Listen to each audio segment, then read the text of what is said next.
បងប្អូនយើងមកចំហុយគៀវបងប្អូនយើងដាក់គៀវចំហុយជាមួយចាណាទី1គឺយើងមានសាច់ជ្រូកច្រាំបងប្អូនសាច់ជ្រូកច្រាំតែសាច់ជ្រូកច្រាំនេះខ្ញុំដាក់ពងទាមកក្របហើយណាបងប្អូនចាមិញអត់បានថតអីមើលសាច់ជ្រូកច្រាំនេះខ្ញុំដាក់ពងទាមកក្របបាយចូលក្នុងហ្នឹងបងប្អូនចារួចហើយគឺយើងមានសាច់ជ្រូកច្រាំបងប្អូននេះយើងមានខ្ទឹមនេះខ្ទឹមសច្រាំនេះខ្ទឹមសច្រាំណាយើងដាក់លាយគ្នាអានេះគឺត្រាវបងប្អូនត្រាវយើងហាន់ឲ្យល្អិតម៉ត់ទេណាបងប្អូនចានេះត្រាវ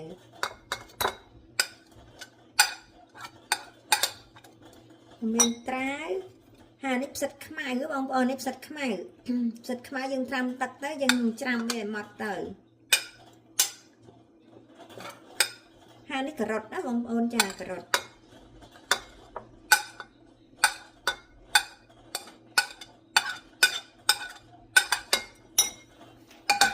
ការ៉ុតរួចហើយយើងដាក់នេះបងប្អូនយើងដាក់ទឹកស្អ៊ីវយើងលាយគ្រឿងបងប្អូននេះគឺទឹកស្អ៊ីវអានេះទឹកស្អ៊ីវខ្ញុំច្រឡំទឹកត្រីបងប្អូនខ្ញុំតោនេះទឹកស្អ៊ីវនេះទឹកស្អ៊ីវបងប្អូននេះទឹកស្អ៊ីវចាយើងដាក់ទឹកស្អ៊ីវចូលយើងដាក់មើលមកល្មមណាបងប្អូនចាខ្ញុំដាក់ទឹកស្អ៊ីវមកស្លាបព្រាឲ្យវាប្រៃល្មមអញ្ចឹងណាទឹកស្អ៊ីវមកស្លាបព្រាប្រេងខ្យងអានេះ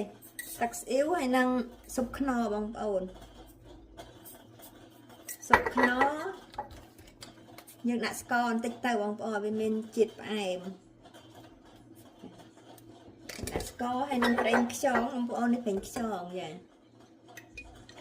ប្រេងខ្យងមកស្លាបព្រាដែរទៅហើយយើងដាក់អំបិលមកបន្តិចបងប្អូនចាម្ហូបអីក៏ដោយយើងថែមអំបិលបន្តិចបានវាមានជាតិមុតណាបងប្អូនហើយខ្ញុំដាក់ប្រេងល្ងបន្តិចបងប្អូននេះប្រេងល្ងដើម្បីឲ្យវាឈ្ងុយ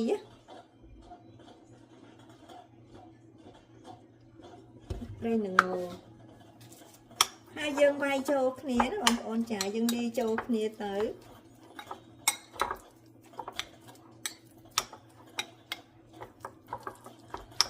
ហើយបើយើងម្រេចបងប្អូនយើងចូលចិត្តម្រេចយើងដាក់ម្រេចថែមតិចហើយបងប្អូនយើងដាក់ម្រេចថែមតិចហើយបើយើងចូលចិត្តម្រេចយើងចូលចិត្តម្រេចយើងដាក់ម្រេចថែមតិចហើយឥឡូវយើងគ្រឿងមិញយើងបានវាយចូលគ្នាហើយណាបងប្អូនចាប៉ុន្តែយើងថែមទឹកសាច់ជ្រូកនេះបន្តិចបងប្អូនកុំឲ្យវាសាច់ជ្រូកឃើញរឹងណាបងប្អូនចាយើងថែមទឹកនៅលើសាច់ជ្រូក